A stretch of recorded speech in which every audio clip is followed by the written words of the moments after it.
The Galactic Concord, a proud union of 72 advanced alien civilizations, floated above the stars like a shining symbol of peace, power, and order in the known galaxy. Its massive space station, Armath Gate, standing tall between the twin suns of the Valeri system. Delegates of the Concord gathered when the unknown signal arrived. Strange, short, sharp pulses on an old frequency thought extinct, a primitive signal style traced back to a barely mapped system.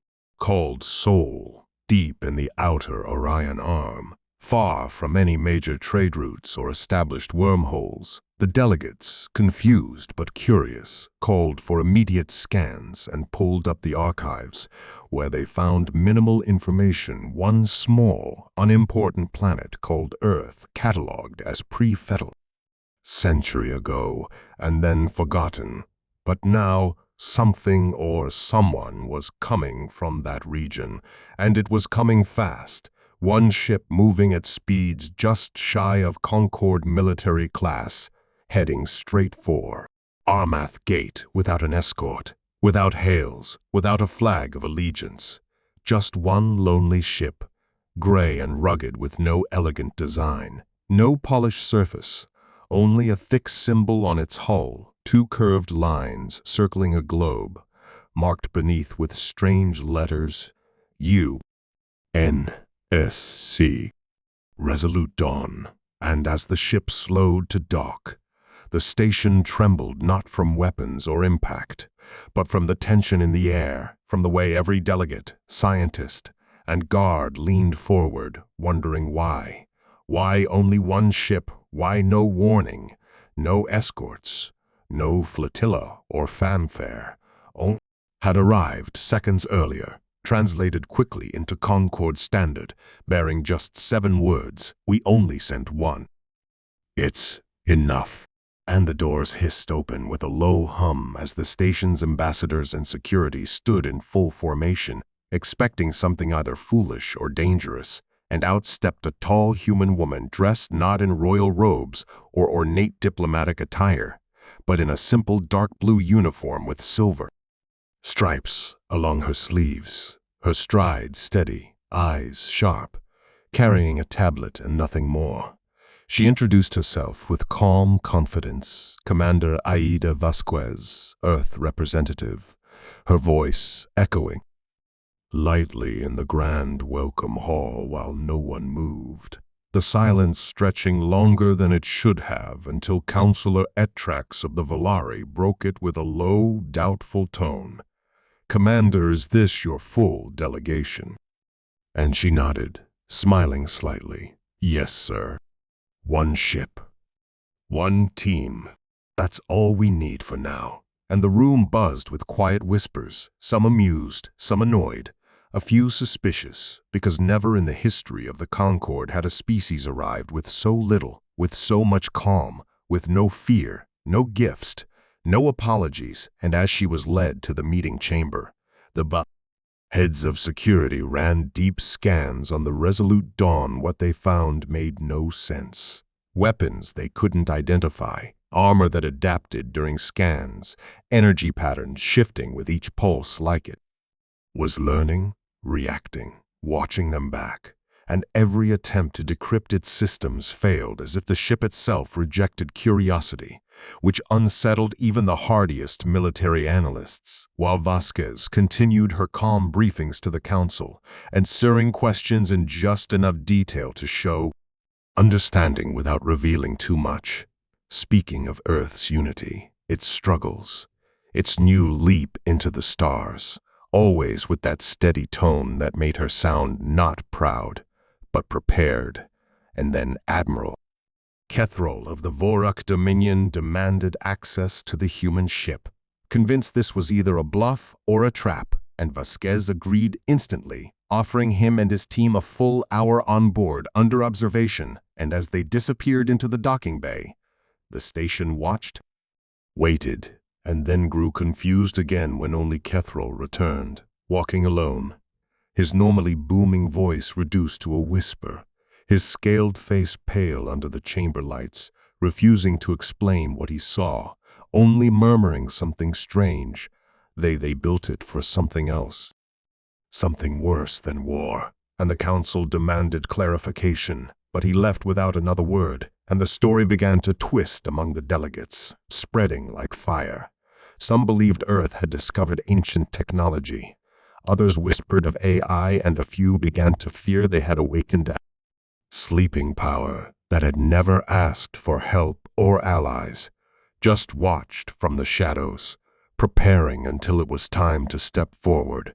And the Concorde, for all its experience and technology, could not explain how this single human ship felt like a question, a challenge, a quiet warning wrapped in politeness. And as the first day ended, and Vasquez looked out at the stars from her assigned quarters, she whispered to herself, just loud enough for the walls to hear, "Let's see how ready they are for us." Commander Aida Vasquez sat alone in the center of the Concorde's main council chamber, surrounded by tall alien figures with glowing eyes, scaled skin, or crystal limbs, all of them watching her with a mix of confusion, curiosity, and unease because nothing about this human mission followed the rules.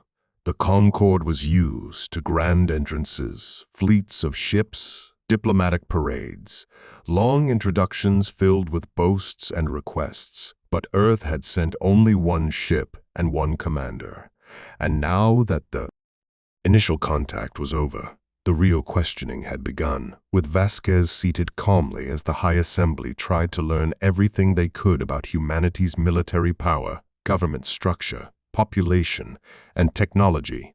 Yet every answer she gave was carefully measured, as if she was reading from a script written in her head, offering them just enough to satisfy the moment without ever giving away the full truth. And the longer she spoke, the more the delegates felt like she wasn't trying to impress them. She was studying them, as though Earth was still deciding whether the Concorde was worthy of their time, which unsettled even the oldest members of the Council, especially after the full scan reports of the human ship Resolute Dawn came in and revealed systems the Concorde's top engineers couldn't understand. Internal engines that shifted shapes, weapon cores that reacted like living tissue, a shield network that phased in and out of visible reality. And worst of all, an AI they couldn't even detect, which only made things more disturbing. So whispers began to grow in the higher chambers. Maybe Earth had stolen tech. Maybe they had found something ancient and dangerous. Maybe they weren't alone. And to calm the fears, the Council proposed a solution, one they had used for over 500 years, the trial of strength. A formal challenge all new spacefaring species had to face if they wished to be taken seriously by the Concorde. And though rarely used in modern times, it was still official protocol, and no one had passed it alone, especially not without military support. So when Vasquez told about it, the chamber waited for her protest. But she only tilted her head slightly and said, "We accept," her tone so calm it echoed through the silence like a warning. And the next day, Resolute Dawn detached from Armath Gate and dropped into orbit above Carthan 6, a wild and dangerous death world known for unpredictable weather, volcanic fields, and creatures that adapted within hours to new threats. The same planet where even Concorde soldiers trained in teams of 20. And yet, Vasquez stepped into the drop pod with only 6 crew members, 3 engineers, 2 scientists, and 1 security officer, and within minutes they disappeared into the swirling clouds of the planet's southern hemisphere, where no one had dared land in over a decade. And for the first 12 hours, everything seemed normal. Readings showed minor activity, steady heart rates, calm movements, but then the surface feed cut out completely. Scanners overloaded, satellites failed to transmit, and the Concorde feared the worst, assuming the humans were either dead or in hiding. Yet strangely, there was no distress signal, no emergency beacon, No signs of panic, only silence, and after 20 more hours, a search team was sent down, led by veteran field commanders from 3 species, heavily armed and expecting either scorched wreckage or desperate survivors. But what they found shook even their training. Vasquez and her team had not only survived, they had built a shelter on top of a lava-cooled plateau, using local minerals to create energy shielding, had mapped out 100 kilometers of terrain, and had even tagged and temporarily disabled 3 of the planet's most dangerous predators, which now lay in a bio-sleep state outside the camp perimeter like pets at rest, while Vasquez greeted the search team with a calm nod, her uniform dirty but undamaged, her voice as even as ever when she said, "Adapt and overcome, that's how we were raised." And when the search team asked how they had done all of this without weapons or local data, she simply replied, "We planned for unknowns," which made it clear they hadn't come to survive the trial. They had come to master it. And when the report reached the Concorde, the reaction was not applause. It was fear, quiet and sharp, because the humans hadn't just passed the trial. They had done it in a way that no other species had ever attempted, as if it wasn't a challenge at all, but just another exercise. And the talk around the higher council changed again. These humans were either the most adaptable species ever seen or something worse, and no one could decide which was more dangerous. Especially after Vasquez returned to the station and submitted a full report written not in standard Concorde code, but in a newly designed encryption that none of the translators could break. And when questioned about it, she simply smiled and said, "It's a precaution," before walking away with that same calm confidence, never once raising her voice, never once appearing angry or proud, just always in control. And as the delegates watched her disappear down the hall toward the private docking bay, they wondered again, for the 100th time, why Earth had sent only one ship and what it meant that even that one had proven more than enough. The Concorde Council chamber was quiet as a storm, heavy with unspoken questions and quiet fear, because the humans had not just passed the trial of strength, they had made it look easy. And that kind of confidence from a species no one had heard of just a year ago was more than unusual. It was unsettling. Some believed Earth was bluffing with stolen tech. Some thought they had awakened something older than even the Council itself. And others whispered that maybe humanity was simply different, too different. And so the Council met in private chambers to decide their next move. And that's when Councillor Threx of the Valuan proposed what they called the second measure, a challenge not given in centuries, used only once before when the Voric Dominion tested the limits of an incoming empire and nearly lost a war because of it, and now it would be used again, not to break the humans, but to measure how far they were truly willing to go, for the second measure was a test of ethics, reaction, and power. Not a trial of strength, but of restraint, and so a plan was crafted, a false emergency on the edge of Concorde territory, a quiet colony under threat from a pirate fleet, a fleet too strong for normal patrols, but just weak enough to tempt an intervention, and the Concorde made sure news of it reached the humans aboard the Resolute Dawn, pretending they had no ships nearby, no time to respond, as if baiting the humans into action. And they didn't have to wait long, because as soon as the pirate attack began, Commander Vasquez requested immediate launch. And despite Concorde denials, she moved anyway, her ship pulling away from Armath Gate without delay, silent and fast, like a blade drawn in the dark, vanishing into hyperspace with a precision the Council did not expect.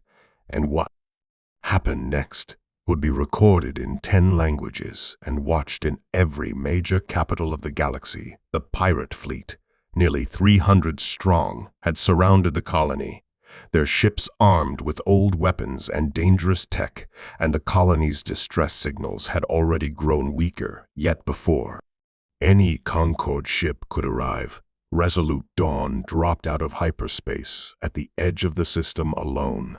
Just one human vessel, and the pirates, thinking it a joke or mistake, opened fire immediately, laughing on open comms as plasma bolts rained across space. But something strange happened. Their systems failed, their targeting drifted, and then their engines died, one by one, as if something was inside their own networks, shutting them down from within. And that's when they saw them small.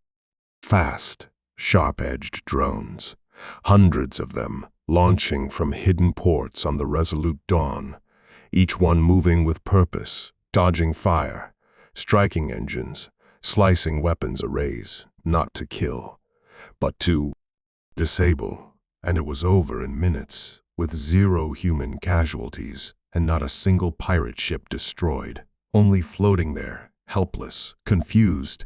And then came the message broadcasted to all Concord channels, with Vasquez on screen, her voice calm and clear, saying, "Aggression is easy. Precision is harder. We chose the harder path." And then she gave command codes to Concord authorities, offering full control of the captured pirates and their ships without asking for reward or recognition. And the council was stunned, not just because she had done it, but because she had needed to, hadn't asked permission, hadn't boasted, hadn't even waited for orders. She had just acted with efficiency and force, but without excess, like someone who had done this 100 times before. And when the reports came in from the colony praising the humans for saving lives, restoring systems, and even leaving behind medkits and food stores, the image of Earth shifted again. No longer newcomers, not even potential threats, but something more unsettling.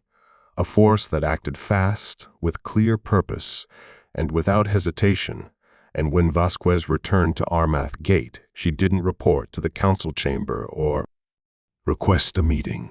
She simply sent a message. "We respond when needed. That is our way." And the delegates, unsure how to answer, began to wonder if Earth had ever needed the Concord at all, or if this entire process had been a test from the beginning, not for the humans, but for the galaxy. And slowly, carefully, the question whispered in every hall, from guard stations to war rooms: what happens when humanity stops holding back? The halls of Armath Gate felt colder after the incident at the colony, not in temperature, but in mood, as if the entire station had taken a breath and forgot how to exhale, because everyone now looked at the humans differently, not as newcomers, not as allies, not even as a threat, but as something that had been forged in fire too deep for anyone else to understand. And though Commander Vasquez returned to her regular routines, walking the corridors calmly, attending brief meetings, and saying very little, there was a weight that followed her, a silence that wrapped around her like armor, and the council couldn't decide what to do, whether to welcome the humans or to keep them at arm's length.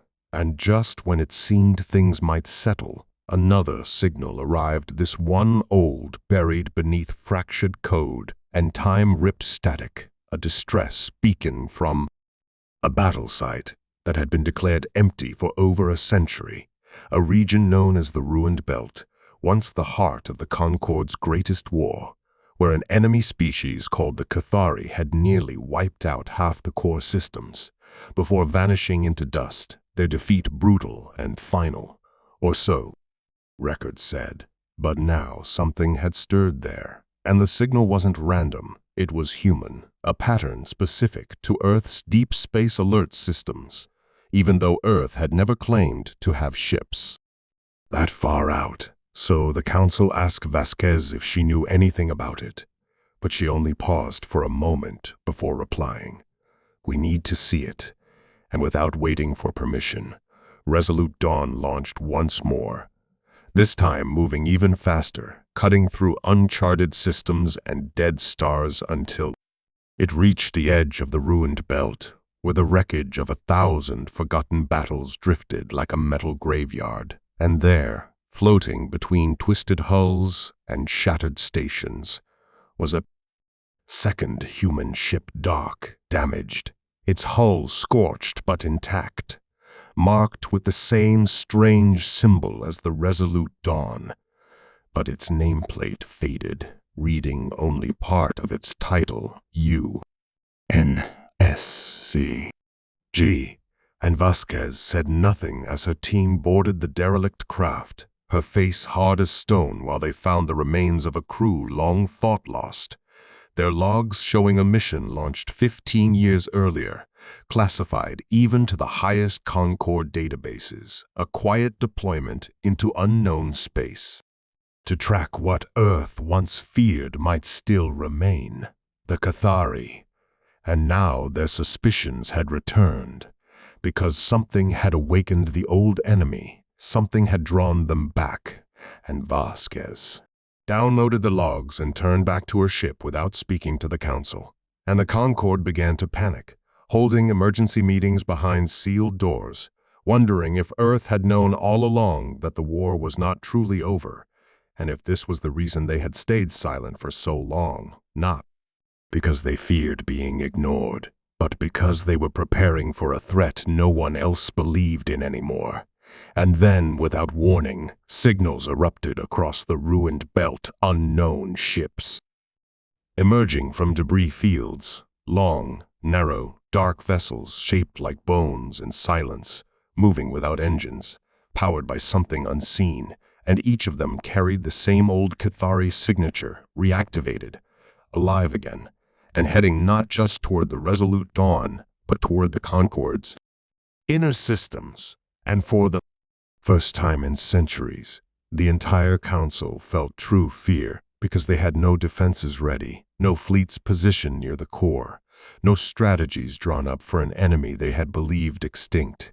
And Vasquez, standing on her bridge as her crew armed every system, sent one final message to the council, simple and cold: "We tried to warn you.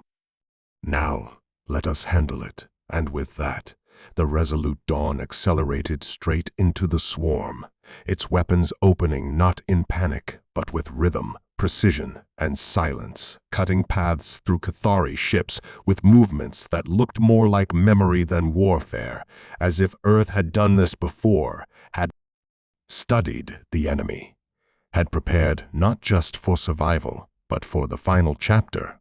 And as the first Cathari wave broke against the human ship and failed to leave a scratch, the Concord could only watch, frozen, as the past came back screaming, and Earth stepped forward, not as a student, but as the one who remembered the cost of forgetting.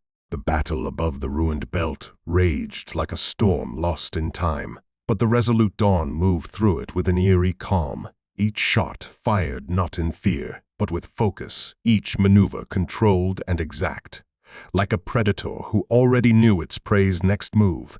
And as Cathari ships crumbled and burned, the Concord watched in silence, shocked not only by Earth's power, but by how the humans fought without panic, without shouting, almost without emotion, as if this war had already played out in their minds long before it began.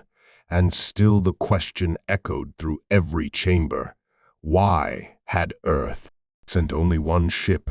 And now, after everything, they would finally learn the truth. For as the last wave of Cathari vessels fell silent and drifted into cold ruin, Commander Vasquez sent a transmission directly to the High Council, not with a report or a request, but with a story one hidden deep in Earth's records, buried behind generations of silence, a truth never shared with any other world. And her voice, steady as ever, filled the chamber as she began to speak of Earth's first war beyond its system. A conflict no one in the Concord had ever heard of, not because it was small, but because it was erased. A war not against the Cathari, But something far worse, something Earth had defeated alone and then hidden from the galaxy for its own good, a threat that had destroyed entire star systems in ancient times and had been sleeping in the void ever since, until humans, reaching for the stars with curiosity and courage, found it and woke it, and what followed was a silent war fought in black space, far from beacons and sensors, a war Earth never reported, never shared, because they knew the galaxy wasn't ready. And when they won, they didn't celebrate, they prepared, knowing the silence might not last forever. And when the Cathari War came and the Concord barely survived, Earth had already been watching, already analyzing, already planning, not out of arrogance, but out of fear that one day the true enemy might rise again. And when the Concord built its fleets and walls, Earth did something different. It built people, trained minds, hardened wills, created ships, not in great numbers, but in perfect design. Vessels like Resolute Dawn, each one a blade in the dark, each one carrying not just weapons, but history, memory, warning. And that was why they sent only one, not because they had no others, but because one was enough, if it was the right one. And Vasquez spoke not of glory or conquest, but of duty, the kind of duty that had no flag and no end. And as she explained how Earth had chosen silence over applause, sacrifice over trust, and shadow over comfort, the council finally saw the truth, not a rising empire, but a quiet guardian standing at the edge of the stars, not to rule, but to protect. And when she finished, there was no applause, no questions, only stillness, because the real reason Earth had sent one ship was simple. Already fought the real war, already paid the price, and now they were only here to make sure no one else ever had to again.